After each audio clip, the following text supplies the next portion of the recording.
আল্লাহর পয়গম্বর বসা। ওই সময় একজন বৃদ্ধ মহিলা আসছেন, একজন বৃদ্ধ মহিলা আসছেন। পয়গম্বর সাথে সাথে শরীরের একটা চাদর মাটিতে বিছাই দিয়েছেন। মহিলা বসছেন, সালাম কালাম হচ্ছে, জিজ্ঞাসা কথাবার্তা হওয়ার পরে মহিলা চলে গেছেন। সাহাবায়ে কেরাম বলেন, ইয়া রাসূলুল্লাহ, ইয়া হাবিবাল্লাহ, এই মহিলাকে যার কারণে আপনার নিজের শরীরের চাদর বিছিয়ে দিলেন। রাসূল আকরাম সাল্লাল্লাহু আলাইহি সাল্লাম বলেন, উনি হইলেন আমার মা। সুবহানাল্লাহ। উনি হইলেন আমার মা।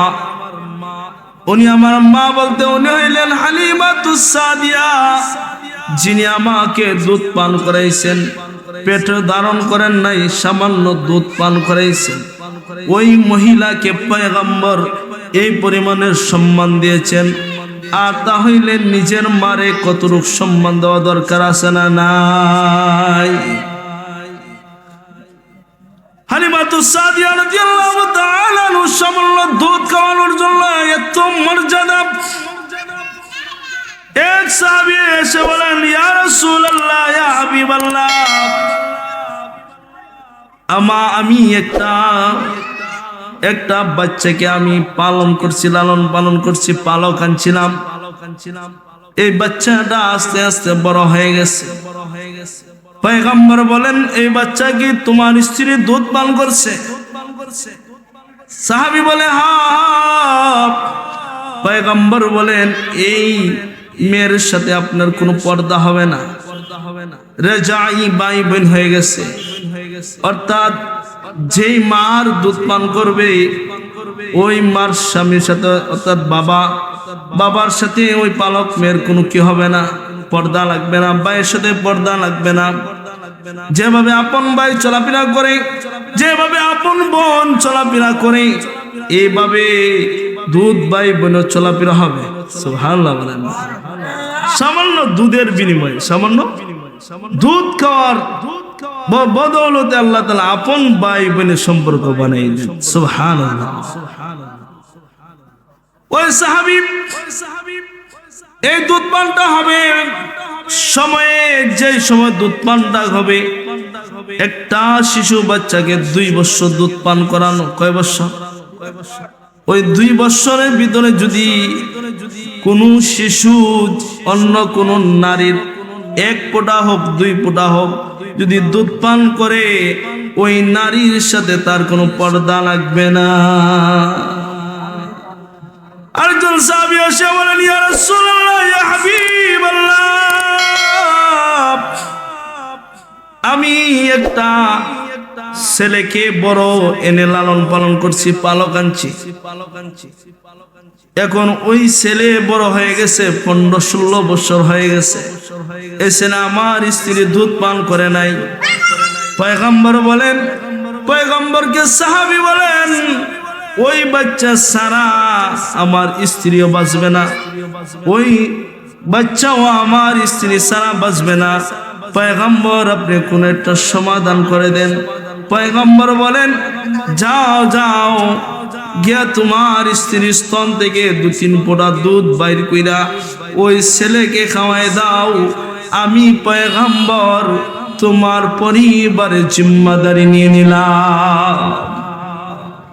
অর্থাৎ 2 বছর ছাড়া রেজাই বাইমিন হয় না, কিন্তু 15 বছর যেহেতু এই ছেলের সাথে তোমাদের একটা সম্পর্ক হয়ে গেছে, আমি নবী যেহেতু এখনো জীবিত, এই হিসাবে তোমার ফ্যামিলির সাথে এই ছেলের দুধের সম্পর্ক করে দিলাম। সুবহানাল্লাহ বলেন।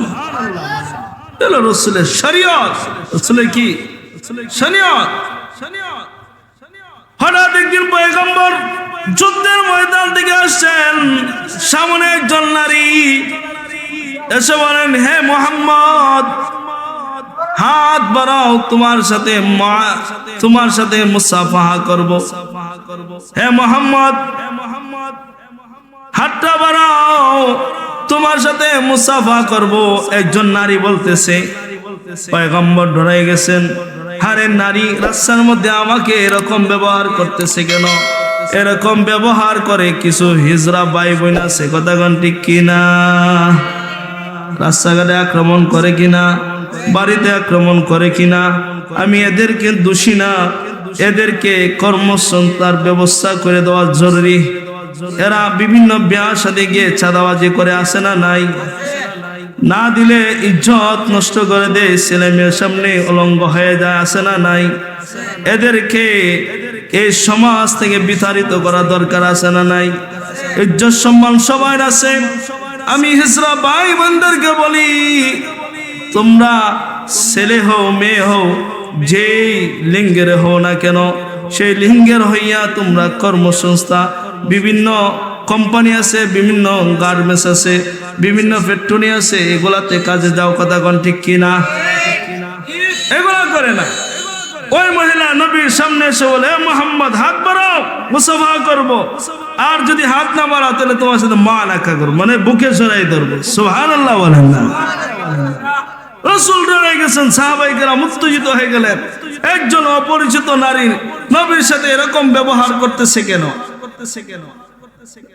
তখন পিছন দিকে একজন বৃদ্ধা মহিলা বলতেছেন, এ মুহাম্মদ, তুমি হাত বাড়াও, তার সাথে মুসাফা করো। নবী সাথে সাথে চিনে নিলেন, পিছন দিকে ধরলেন হালিমাতুস সাদিয়া। সুবহানাল্লাহ বলেন। আমি একটা আয়াতে করিমা তেলাওয়াত করেছি, আয়াতে করিমা সূরা বাইয়িনা 30 নম্বর পারাত। আল্লাহ বলেন, রাদিয়াল্লাহু আনহুম ওয়া রাদু আন, আমি তাদের উপরে সন্তুষ্ট হয়ে গেলাম, তারাও আমার উপরে সন্তুষ্ট হয়ে গেল। তারা বলতে এই জায়গায় রব্বুল আলামিন সাহাবায়ে কেরামদেরকে বুঝিয়েছেন। কোরআনের সূরা বাকারার শুরুর দিকে আল্লাহ বলেন, আমানু কামা আমানান নাস, হে দুনিয়ার মানুষগুলা, তোমরা ঈমান আনো ওই মানুষগুলার মতন যারা ঈমান এনেছে। আমানু কামা আমানান নাসের ব্যাখ্যায় মুফাসসিরে কেরাম লিখছেন, আবু বকর, ওমর, উসমান, আলী, জুবাইর, তালহা, এদের মতো ঈমান আনার কথা রব্বুল আলামিন বলছেন, আমানু কামা আমানান নাস। এজন্য আল্লাহ তাআলা তাদের পক্ষে সার্টিফিকেট দিয়েছেন যে আমি আল্লাহ এদের প্রতি রাজি হয়ে গেলাম। এরপরে সাহাবায়ে কেরাম আমার প্রতি রাজি হয়ে গেছে। সুবহানাল্লাহ। এজন্য হাদিস শরীফে পাওয়া যায়, হযরতে ওমর ইবনুল খাত্তাব রাদিয়াল্লাহু তাআলা আনহু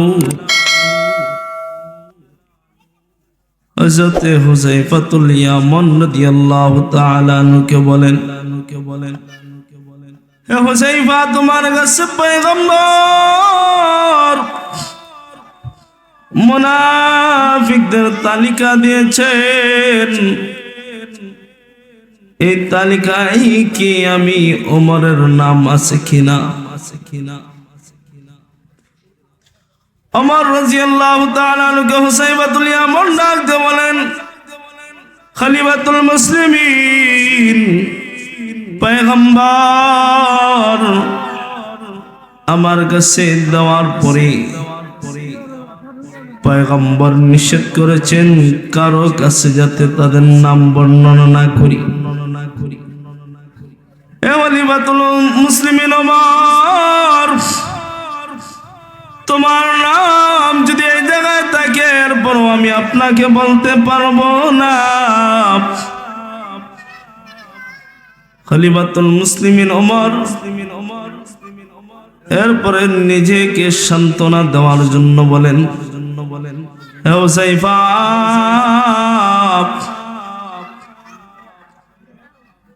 আমি যদি মারা যাই তুমি কি আমার জানাজা অংশগ্রহণ করবা? হুযায়ফাতুল ইয়ামান ডাকতে বলে, হে খলিফাতুল মুসলিমিন, আপনার জানাজা পড়ব না তো কার জানাজা পড়ব?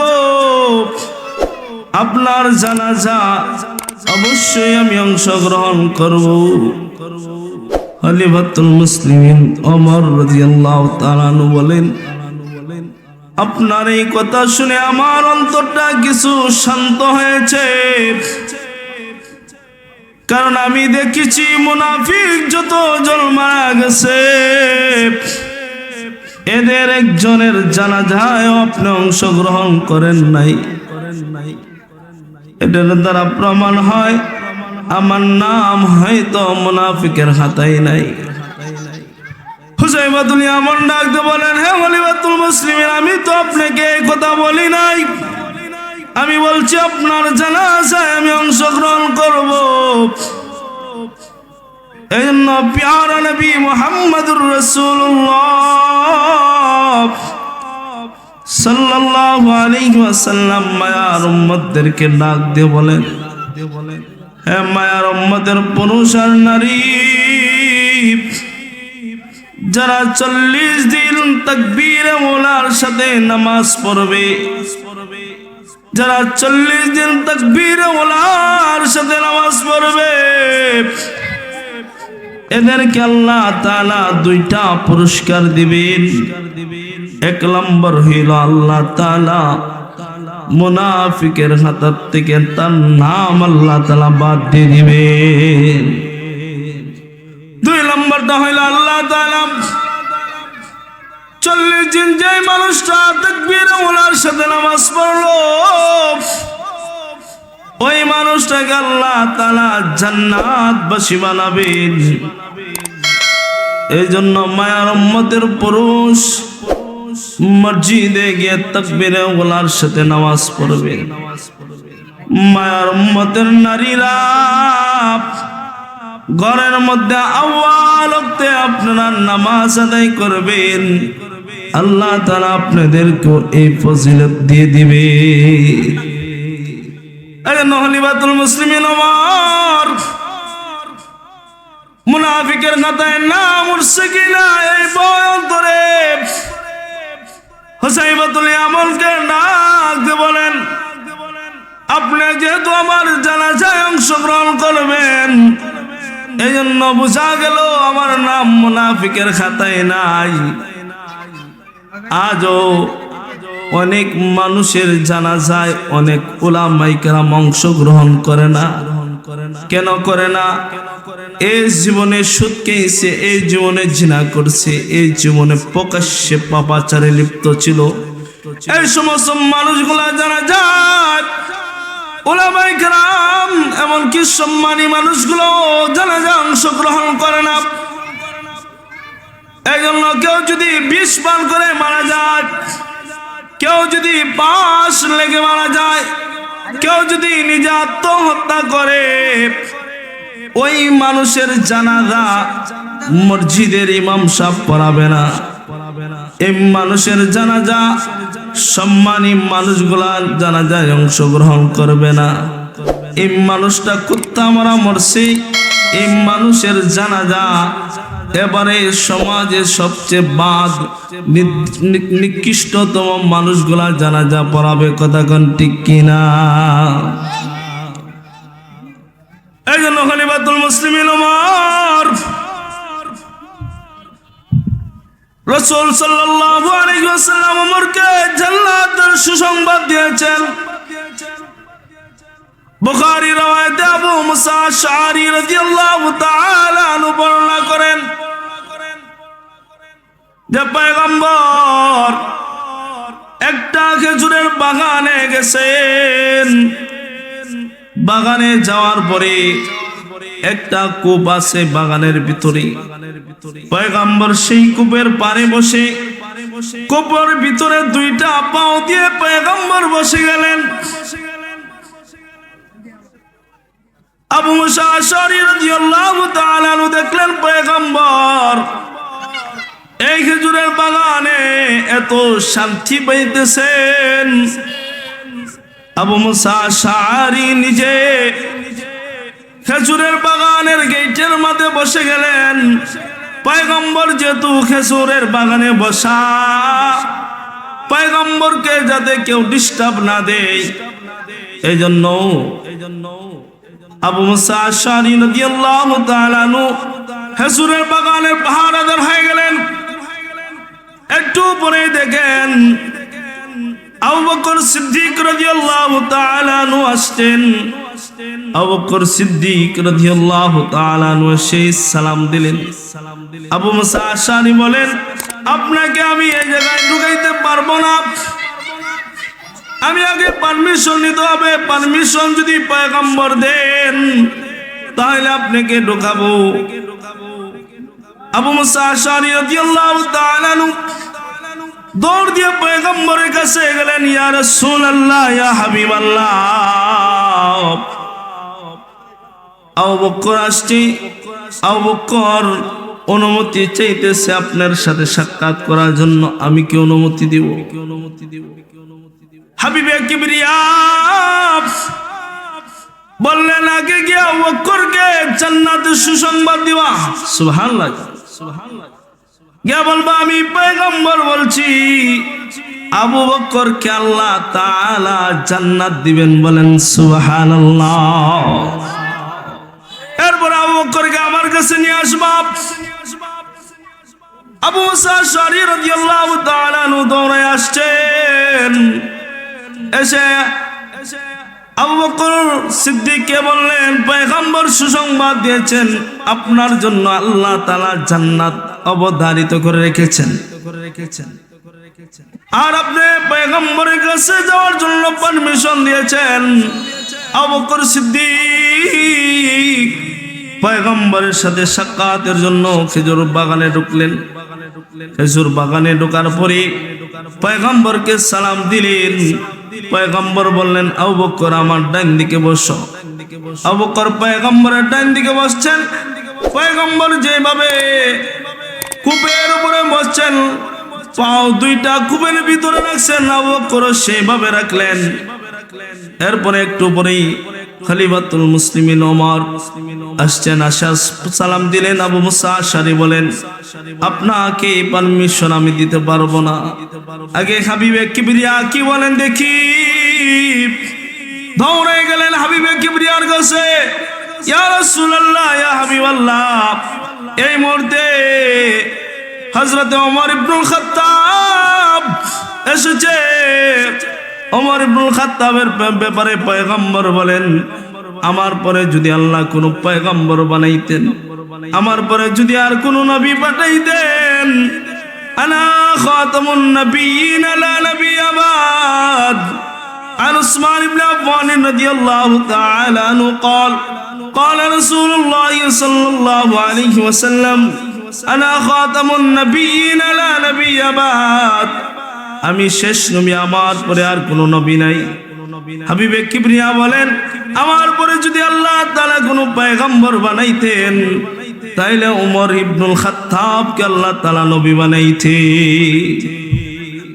ওমরের কথা মতে আল্লাহ তাআলা কোরআনের এক জায়গায় আল্লাহ তাআলা কোরআনের সূরা বা আয়াত আল্লাহ তাআলা নাযিল করেছেন। বলেন আলহামদুলিল্লাহ। হাবিবে কিবরিয়া বলেন, যাও যাও ওমরকে পারমিশন দাও, আর বলবা ওমরকে আমি পয়গম্বর জান্নাতের সুসংবাদ দিয়েছি। আবু মুসা আশআরী রাদিয়াল্লাহু তাআলা আনহু দৌড়ে গেলেন। বললেন, খলিফাতুল মুসলিমিন, হে ওমর, পয়গম্বর আপনাকে জান্নাতের সুসংবাদ দিয়েছেন, আর আপনি এখন চলেন পয়গম্বরের সাথে সাক্ষাৎ করবেন। পয়গম্বরের কাছে আসার পরে পয়গম্বর বাম দিকে বসাইলেন। রাসূল যেভাবে বসলেন ওমর সেইভাবে বসলেন। সুবহানাল্লাহ। এরপরে একটু পরে উসমান ইবনে যুন্নুরাইন রাদিয়াল্লাহু তাআলা আনহু আসলেন। উসমান রাদিয়াল্লাহু তাআলা আনহুর ব্যাপারে পয়গম্বর বলেন, আমি আমার এক একটা দুইটা কন্যাকে উসমানের কাছে আমি বিবাহ দিয়েছি, আমার যদি আর কোনো কন্যা সন্তান থাকতো তারও আমি উসমানের কাছে দিয়ে দিতাম।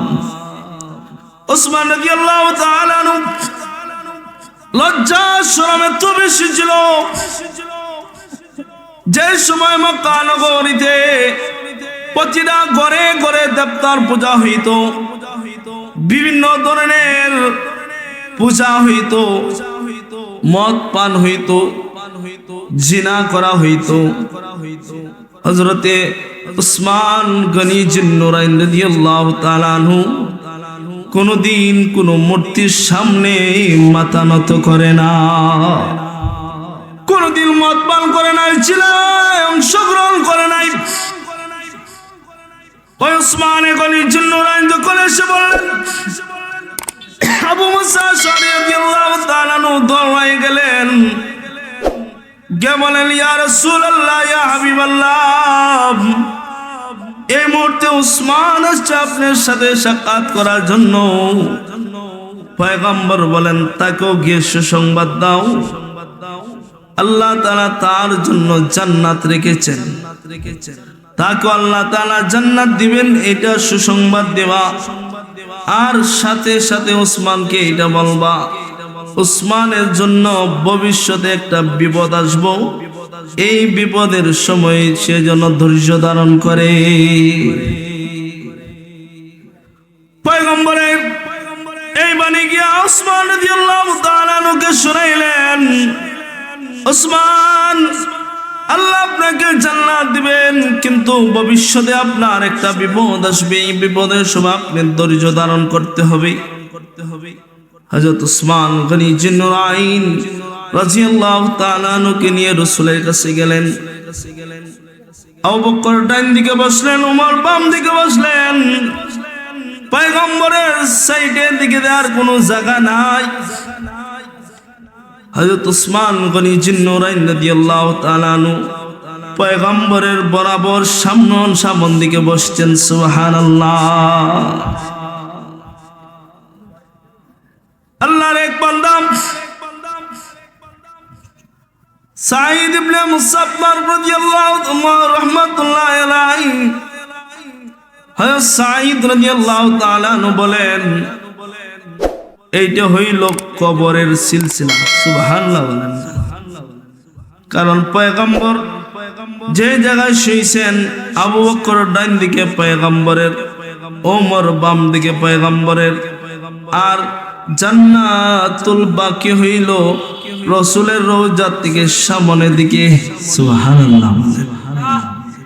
আর আবু বকর আর ওমর রাসূলের দুই পাশে শুয়ে আছেন, আর উসমান গনি জিন্নুরাইন রাসূলের রওজার পাশে নয়, একটু সামনে জান্নাতুল বাকিতে উসমানের কবর। এটা হইল সেই দিন যে বসছিলেন, এই বসাটারে আল্লাহ তাআলা কবরের জগৎ আল্লাহ তাআলা পছন্দ বানাই দিয়েছেন। হযরত উসমান গনি জিন্নুরাইন রাদিয়াল্লাহু তাআলা নূর ব্যাপারে রাসূল যে ভবিষ্যৎবাণী বলে দিলেন যে ওনার উপরে একটা কি আসবে, বিপদ আসবে। হযরত উসমান গনি জিন্নুরাইন রাদিয়াল্লাহু তাআলা রাসূলের ইন্তেকালের পর প্রতিদিন গিয়ে নিয়মিত এই কূপের পাড়ে বসতেন। হঠাৎ পায় রাসূলের দেওয়া একটা আংটি, আর রাসূল বলছিলেন, এই আংটিটা যতদিন তোমার হাতে থাকবে ততদিন তোমার বিপদ আসবে না। এই আংটিটা যেদিন হারাই যাবে, এই দিন থেকে তোমার বিপদ শুরু হয়ে যাবে। এই আংটিটা যখন কূপের ভিতরে পড়ে গেল, এরপরেই উসমান গনি জিন্নুরাইন রাদিয়াল্লাহু তাআলা আনহুর উপরে মুসিবত শুরু হয়ে গেল। উসমান রাদিয়াল্লাহু তাআলা আনহু যিনি নিজের হাতে 30 পারা কোরআন লিখছেন। সুবহানাল্লাহ। নিজের হাতে 30 পারা কোরআন লিখছেন। এই উসমান গনি জিন্নুরাইন রাদিয়াল্লাহু তাআলা আনহু যেদিন ওনাকে শাহাদাত বরণ করতে হয়েছে, সেই দিন উনি যারা আক্রমণ করেছে এদের উদ্দেশ্যে বলেছিলেন, ও আমার মুসলিম ভাইরা, আমি কোনোদিন কোনো মানুষের ক্ষতি করি নাই, আমি কোনোদিন কোনো মানুষের সম্পদকে আত্মসাৎ করি নাই, আমি কোনোদিন মানুষের সাথে খারাপ ব্যবহার করি নাই, আমার বিচার কোনোদিন মানুষের অন্যায় এবং ন্যায়ের মধ্যে কোনোদিন পার্থক্য হয় নাই। তাহলে আমার উপরে কেন আক্রমণ করবা, আমাকে কেন মারবা? সেই দিন উত্তর দেই নাই। হযরত উসমান গনি রাদিয়াল্লাহু তাআলা আনহু সেই দিন শাহাদাতের পেয়ালা বরণ করে দুনিয়া থেকে বিদায় হয়েছিলেন। একজন সাহাবায়ে কেরামের জিন্দেগিতে শিকার মতো অনেক কিছু আছে। পয়গম্বর কুবের পরে বসছেন, সাহাবায়ে কেরাম দেখে নবীর মতো বসছেন। এই জন্য কিতাবে পাওয়া যায়, নদীর পাড়ে যদি কেউ গিয়া বসে আর পাওটা যদি নদীর পানিতে ভিজায় রাখে, নামায় রাখে, আর মনে মনে যদি বলে যে রসুল কূপের মুখে বসতেন, আমি যেহেতু কূপ পাই নাই নদীর পাড়ে বসলাম, তাহলে পয়গম্বরের নিয়তটা অন্তরে আনার কারণে আল্লাহ তাআলা তাকে রসুলের সুন্নতের সব আল্লাহ তার আমলনামায় লিখে দিবে। শুধু তাই নয়, হযরত আব্দুল্লাহ ইবনে উমর রাদিয়াল্লাহু তাআলা আনহু 40 মাইল দূর হেঁটে যাইতেন। এক বাগানে পয়গম্বর চাচি বিষয়ে ঘুমিয়েছিলেন। সেই জায়গায় 40 মাইল হেঁটে হেঁটে প্রতিদিন আব্দুল্লাহ ইবনে উমর প্রতিদিন গিয়া রসুলের সুন্নত আদায় করতেন। বলেন সুবহানাল্লাহ। কিভাবে পাওয়া যায়?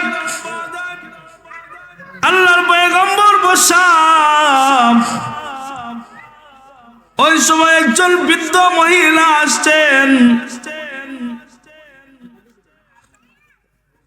একজন বৃদ্ধ মহিলা আসছেন, পয়গম্বর সাথে সাথে শরীরের একটা চাদর মাটিতে বিছাই দিয়েছেন।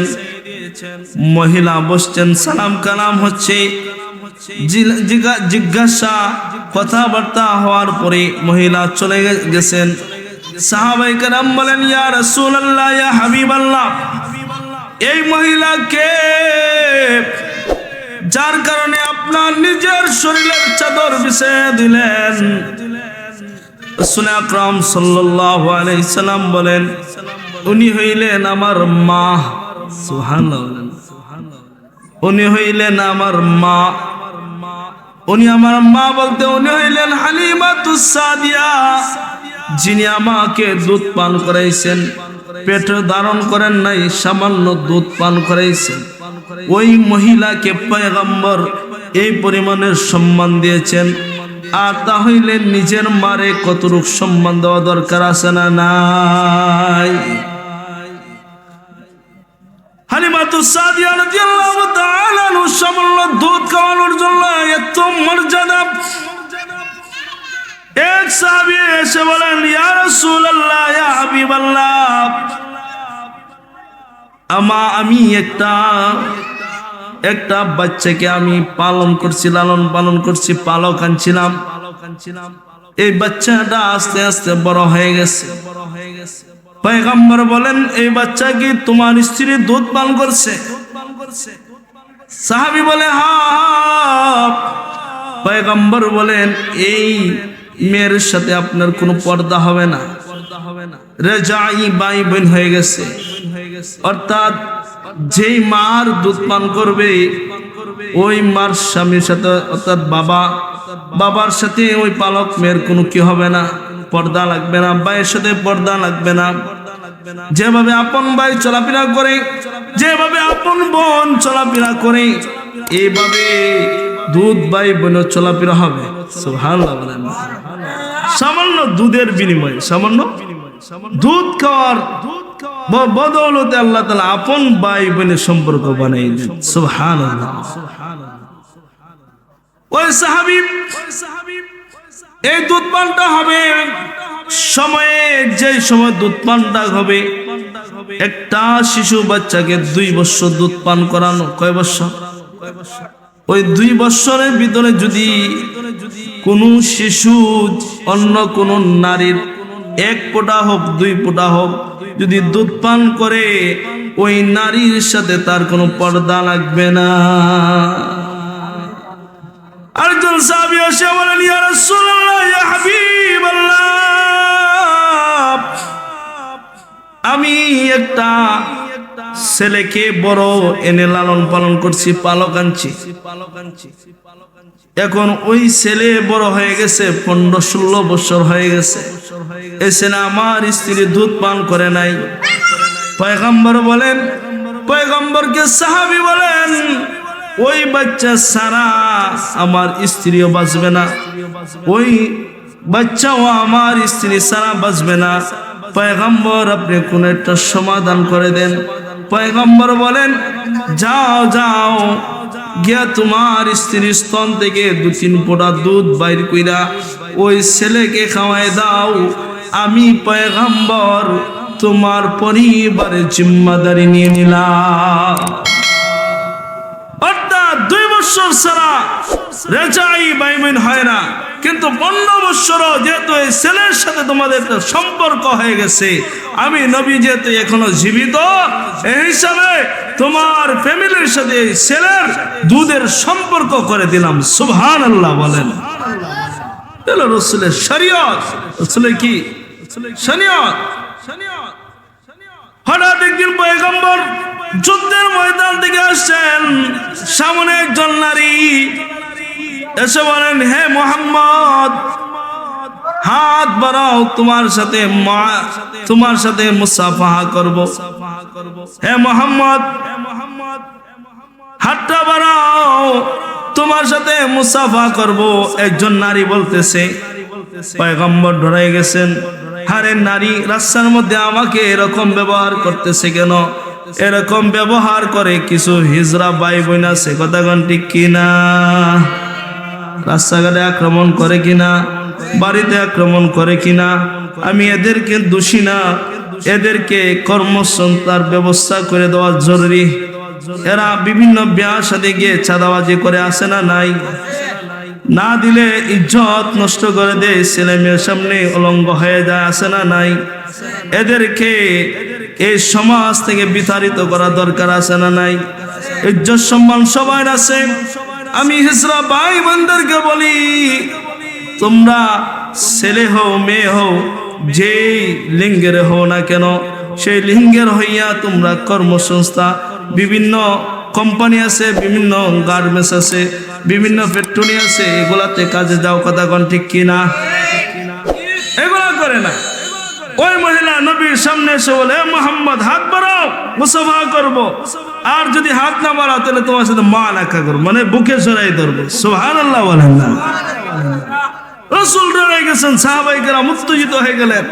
একজন অপরিচিত নারী নবীর সাথে এরকম ব্যবহার করতেছে কেন? তখন পিছন দিকে একজন বৃদ্ধা মহিলা বলতেছেন, এ মুহাম্মদ, তুমি হাত বাড়াও, তার সাথে মুসাফা করো। নবী সাথে সাথে চিনে নিলেন, পিছন দিকে ধরলেন হালিমাতুস সাদিয়া। সুবহানাল্লাহ বলেন। হালিমাতুস সাদিয়া বলেন, হে মুহাম্মদ, উখতি সীমা, হে মুহাম্মদ, উখতি সীমা, উনি হইলে তোমার দুধ বোন সীমা। সুবহানাল্লাহ বলেন। যে মুসাফা করতে চাইছে উনি তোমার দুধ বোন সীমা। এই জন্য ভাই বোনে মুসাফা হবে। ভাই বোনে কি হবে? ভাইয়ে ভাইয়ে মুসাফা হবে। আজকে ভাইয়ে ভাইয়ে মুসাফা নাই, আসেনি? মুআনাকা নাই, ঈদের দিন চলে যায়, মুআনাকা হয় না। ঈদের দিন চলে যায়, মুসাফা হয় না। হয় কি হয়? হয় না। কেন? আমরা এগুলা জানি না। এগুলা কি জানি না। এই জন্য ভাই বোনে কি হবে? মুসাফা হবে। এই জন্য আল্লাহ বলেন, রাদিয়াল্লাহু আনহুম ওয়া রাদু আন। হে দুনিয়ার মানুষ, আমি সাহাবায়ে কেরামের প্রতি রাজি খুশি হয়ে গেলাম, সাহাবায়ে কেরাম আমার প্রতি রাজি খুশি হয়ে গেল। পয়গম্বর বলেন আমার সাহাবায়ে কেরামের মধ্যে একজন সাহাবী ছিল হযরতে হানজালা রাদিয়াল্লাহু তাআলা আনহু। ঘটনা সবার জানা। হানজালা বিবাহ করছেন, সদ্য বিবাহ করছেন, রাত্রে বেলা বাসের ঘর করছেন, সকালবেলা গোসল করবেন, ফরজ গোসল। এই সময় কে জানি ফজরের সময় ঘোষণা করতেছে পয়গম্বর যুদ্ধের ময়দানে চলে গেছেন, পয়গম্বর যুদ্ধের ময়দানে বিপদগ্রস্ত হয়ে গেছেন। কে আসো, সবাই চলো পয়গম্বরকে সহযোগিতা করার জন্য। উহুদের প্রান্তে সাহাবায়ে কেরাম সবাই চলে গেলেন। হানজালা লঙ্গি নিয়ে সাবান নিয়ে বাহির হইলেন, গোসল করবেন, ফরজ গোসল। কিন্তু ফরজ গোসল আর করে নাই। যখন শুনছেন পয়গম্বর যুদ্ধের ময়দানে চলে গেছেন, সাথে সাথে হানজালা রাদিয়াল্লাহু তাআলা আনহু সাবান আর লঙ্গি পেলে সাথে সাথে যুদ্ধের ময়দানে চলে গেলেন। সুবহানাল্লাহ। সেখানে যাওয়ার পরে অল্প কিছুক্ষণ যুদ্ধ করার পরে কিছুক্ষণ পরে শাহাদাতের পেয়ালা পান করলেন। লা ইলাহা ইল্লাল্লাহ, লা ইলাহা ইল্লাল্লাহ মুহাম্মাদুর রাসূলুল্লাহ সাল্লাল্লাহু আলাইহি ওয়াসাল্লাম। তাহলে খাদিজাতুল কুবরা ঈমান আনার কারণে আল্লাহ সালাম দিবেন, ওনার সম্মান বাড়ছে না কমছে? মহিলাদের মধ্যে আরেকজন ছিলেন সুমাইয়া রাদিয়াল্লাহু তাআলা আনহা, যিনি কালিমা পড়ে মুসলমান হওয়ার কারণে ওনার ছেলে আম্মার কালিমা পড়ে মুসলমান হয়েছেন, ওনার স্বামী ইয়াসির কালিমা পড়ে মুসলমান হয়েছেন। আম্মারকে একটা গাছে দুই হাত বেঁধে রাখছে। সুমাইয়া রাদিয়াল্লাহু তাআলা আনহাকে দুই হাতে দুইটা পেরাক মারছে, পায়ে দুইটা পেরাক মারছে। পেরাক মেরে সন্তানের সামনে সুমাইয়াকে শরীর থেকে সব কাপড় গুলা খুলে দিছে। নাউজুবিল্লাহ বলেন। আম্মার হাত বাঁধা, শরীর বাঁধা, নিজের চোখে দেখতেছেন মার শরীরে কাপড় নাই। বলেন আমার আপনার সামনে যদি এরকম করা হয় আমার মাথা ঠিক থাকবো? থাকবো নি? থাকতো নাই। আম্মার কে আবু জাহল ডাক দিয়ে বলে, আরে আম্মার এখনো সময় আছে, এখনো সময় আছে, মুহাম্মাদের কালিমা বলে যাও, মুহাম্মাদের দরবার বলে যাও। সুমাইয়া রাদিয়াল্লাহু তাআলা ডাক দিয়ে বলেন, ও আমার সন্তান, নিজের জীবন চাইতে পারে, নিজের সব চাইতে পারে, কিন্তু কালিমা পড়েছি আমি জান্নাতের ঘ্রাণ পাইতেছি। সুবহানাল্লাহ। আরে আম্মার কালিমা সারা যাইবে না, মুহাম্মাদের দরবার সারা যাইবে না,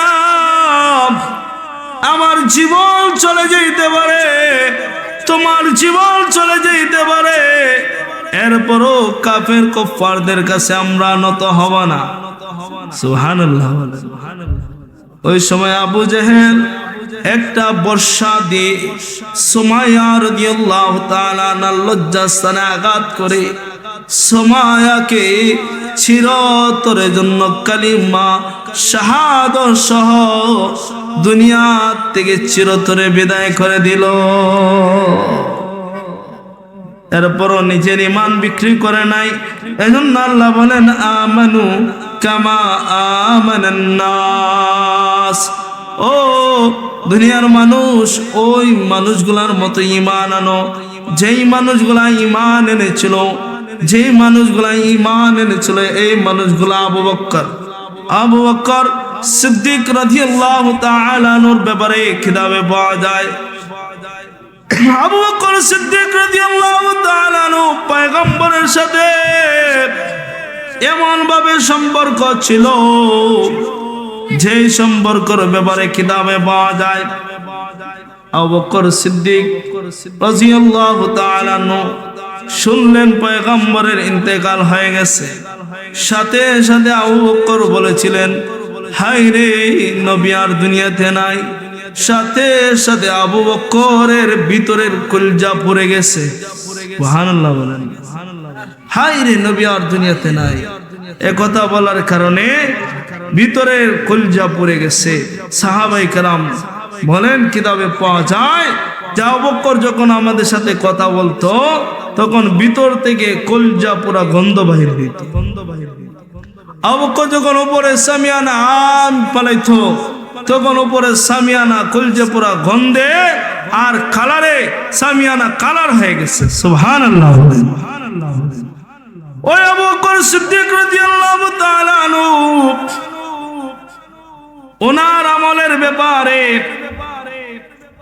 রাসূল আকরাম সাল্লাল্লাহু আলাইহি ওয়াসাল্লাম আম্মা জান আয়েশা সিদ্দিকাকে বলেন, ও আয়েশা তুমি তো বলো ওই যে তারকাগুলা দেখা যায় আসমানের তারকাগুলার সমান কার নেক আমল হবে? আম্মা জান আয়েশা সিদ্দিকা খুশি মনে বলেন, এই তারার সমান তো আমার বাবারই নেক আমল হবে। মনে মনে বলতেছেন, একটু পরে প্রকাশ করলেন, এই তারকার সমান আমার বাবার নেক আমল হবে। পয়গম্বর বলেন, আয়েশা রে এই তারকার সমান তোমার বাবার নেক আমল নয়, এটা হইল উমরের। সুবহানাল্লাহ বলেন। আম্মা জান আয়েশা সিদ্দিকার মনটা ছোট হয়ে গেছে। তখন নবী দেখলেন যে ওনার মন ছোট হয়ে গেছে। তখন নবী বলেন, আরে আয়েশা, উমরের আমলের একটা উদাহরণ দেওয়ার জন্য আসমানের তারকা দিয়ে উদাহরণ দেওয়া যায়, কিন্তু আবু বকরের আমলের উদাহরণ দুনিয়াতে দেওয়ার মতো কোনো জিনিস নাই। সুবহানাল্লাহ বলেন। হযরত উমর রাদিয়াল্লাহু তাআলা আবু বকরকে বলেন, আবু বকর তুমি যে 3 দিন সারে হেরান মধ্যে 3 দিন ছিলায়, মক্কা থেকে মদিনা হিজরতের সময় একটা গুহায় ছিলা, এই গুহায় 3 দিন তোমার নেক আমল হইছে, এই 3 দিনের নেক আমল আমারে দিয়ে দাও, আর আমার সারা জিন্দেগীর নেক আমলগুলা তুমি নিয়ে নাও। আবু বকর কয় যে এই 3 দিনের নেক আমলই আল্লাহ তাআলা কবুল করছে। সুবহানাল্লাহ বলেন।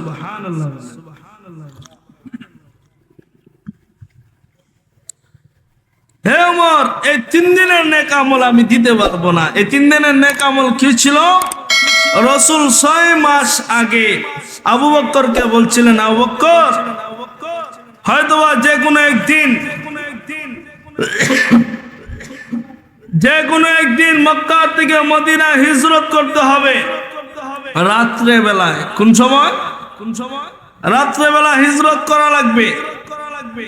তুমি আমার সঙ্গী হবে। তুমি আমার কি হবে? সঙ্গী হবে। ওই যে রাসূল আকরাম সাল্লাল্লাহু আলাইহি ওয়াসাল্লাম আবু বকরকে 6 মাস পূর্বে সিগন্যাল দিয়েছিলেন যে আমার সাথে আপনি হিজরত করতে হবে। পয়গম্বর 6 মাস পরে আবু বকরের দরজার সামনে গিয়ে রাত্রে ঠুনকা দিলেন, আসসালামু আলাইকুম ইয়া আবু বকর। এক ডাক দিতে দেরি হয়েছে, আবু বকর দরজা খুলতে দেরি হয় না। আবু বকরকে পয়গম্বর ডাকতে বলেন, আরে আবু বকর তুমি কি রাত্রেবেলা ঘুমাও নাই? আমি যে এত রাত্রে তোমাকে একবার ডাক দিলে তুমি সজাগ হয়ে গেলা।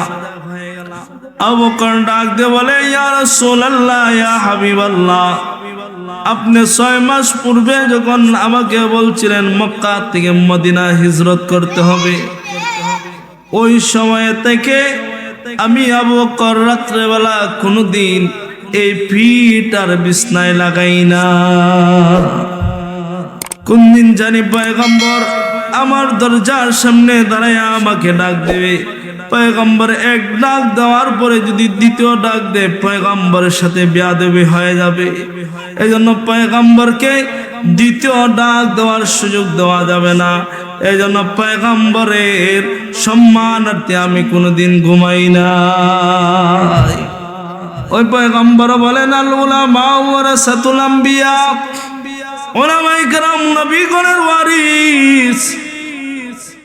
নবী পাইবা না, নবীর ওয়ারিস উলামায়ে কেরামের চেহারার দিকে তাকাইলে, হক্কানি রব্বানি উলামায়ে কেরামের চেহারার দিকে তাকাইলে আল্লাহ তাআলা সগীরা গুনাহ মাফ করে দে। এই জন্য পয়গম্বর এর সাহাবীদের ব্যাপারে আরো কিতাবগুলোতে পাওয়া যায়।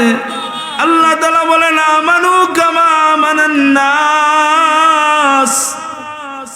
ও দুনিয়ার মানুষ, তোমরা ঈমান আনো ওই মানুষগুলোর মতন, সাহাবায়ে কেরামের মতো ঈমান আনবা। দুনিয়াতে ঈমানের পরীক্ষা দিতে হবে। ঈমানের পরীক্ষায় যদি উত্তীর্ণ হইতে পারো, ঈমানের পরীক্ষায় যদি উত্তীর্ণ হইতে পারো, তাহলে মালিক তোমাদেরকে দুনিয়াতে সম্মানী বানাবে, পরকালও সম্মানী বানাবে। দুনিয়াতে উলামায়ে কেরাম ঈমানি পরীক্ষা দিয়েছেন, কত পিয়টে কথা ঠিক কিনা? উলামায়ে কেরাম কারারুদ্ধ হয়েছিলেন। উলামায়ে কেরামদেরকে নিরপরাধ উলামায়ে কেরামদেরকে বারবার জেল জুলুম নির্যাতন দিয়ে কোরআনের আওয়াজ বন্ধ করতে চেয়েছিল। উলামায়ে কেরামের আওয়াজ বন্ধ করতে পারলে এই সমাজ থেকে কোরআন হাদিসের আওয়াজ বন্ধ হয়ে যাবে। যেটা ফেরাউনের চিত্র ছিল, ফেরাউন তার জাদুঘরদের সাথে পরামর্শ বসলো যে ধর্মীয় অনুভূতি থেকে মানুষগুলাকে সরানোর জন্য সর্বপ্রথম কি হাতিয়ার লাগবে। তখন তার মন্ত্রিসভায় এবং তার যে মানুষগুলা আছে এরা বলল যে ধর্মীয় গুরু যারা আছে, ধর্মীয় শিক্ষায় যারা শিক্ষিত হয়েছে, এই মানুষগুলারে যদি মারা যায়, এই মানুষগুলা যদি মারতে পারেন, ওই সময়ই সমাজ থেকে ধর্মীয় শিক্ষা বন্ধ হবে। এজন্য কত ভাই চাইতেছে ধর্মীয় শিক্ষা বন্ধ করার জন্য। স্কুলে ধর্মীয় শিক্ষা বই আছে, কিন্তু ধর্মীয় শিক্ষা বই পড়ার জন্য কোন মাস্টার নাই। হিন্দু বেটা পড়ায়, কে পড়ায়? ধর্মীয় শিক্ষা আমাদের বাণীর সঙ্গে নাই। বিভিন্ন জায়গায় ইসলাম শিক্ষা বই একজন হিন্দু মাস্টারে পড়ায়। কে পড়ায়? হিন্দু মাস্টারে পড়ায়। তাহলে হিন্দু মাস্টারে যদি ধর্মীয় শিক্ষা বই পড়ায়, ইসলাম ধর্মের বই পড়ায়, এবারটা কি ইসলাম বুঝে পড়াইব না বুঝে পড়াইব? আরো জোরে, না বুঝে পড়াবে। এই সমাজে শিক্ষা ব্যবস্থার অবশ্যই এই শরীফ শরীফা শিক্ষা দেওয়া হয়, এই সমাজে হাট্টিমার টিম শিক্ষা দেওয়া হয়, এই সমাজে বিভিন্ন শিক্ষার মাধ্যমে এই সমাজকে নষ্ট করা হইতেছে। এই সমাজে এই শিক্ষার নামে ছাত্রগুলোর জীবনকে নষ্ট করা হইতেছে। এই জন্য সমাজকে যদি প্রতিষ্ঠিত করতে হয়, তাহলে সন্তানদেরকে সুশিক্ষায় শিক্ষিত করতে পারলে, সাহাবায়ে কেরামের আদর্শে আদর্শমান করতে পারলে, উলামায়ে কেরামের সহবতে যদি নিতে পারেন, তাহলে এই সমাজে সুশিক্ষা প্রতিষ্ঠিত হইতে পারলে এই সমাজে সুশিক্ষিত মানুষ প্রতিষ্ঠিত হবে। কথাগণ ঠিক কিনা? এজন্য আল্লাহ তাআলা আমাদেরকে আমল করার তৌফিক দান করুক। আল্লাহ তাআলা সবাইকে এই মাহফিলে আসার বসার তৌফিক দান করুক। এই মাহফিলের অধীনে এলাকার যত মুর্দেগান আছেন, আমার এলাকা আমার ময় মুরব্বী অনেকে কবরবাসী হয়ে গেছেন। আল্লাহ তাআলা যেন কবরবাসীদের কবরকে জান্নাতের সর্বোচ্চ মাকাম বানিয়ে দেন।